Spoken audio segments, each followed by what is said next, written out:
İnternet mühitində saxta kriptovalyuta layihələri ilə tez-tez rastlaşmaq mümkündür. Belə ki, dələduzlar sosial media platformalarında müxtəlif üsullarla istifadəçiləri aldatmağa çalışırlar.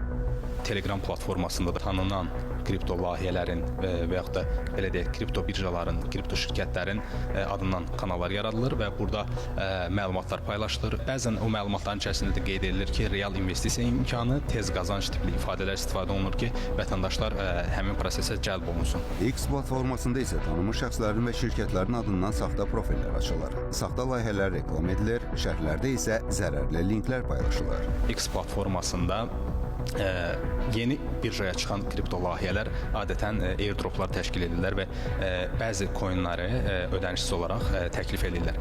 Və təbii ki, dələduzlar da bunun fərqində olur. Həmin kripto layihə birjaya çıxmazdan öncə onun haqqında məlumatlar paylaşırlar, dezinformasiya xarakterli və zərərli keçidlər yerləşdirilir paylaşımlarda və bunu PR reklam edərək istifadəçiləri həmin zərərli verici keçidlərə yönləndirirlər.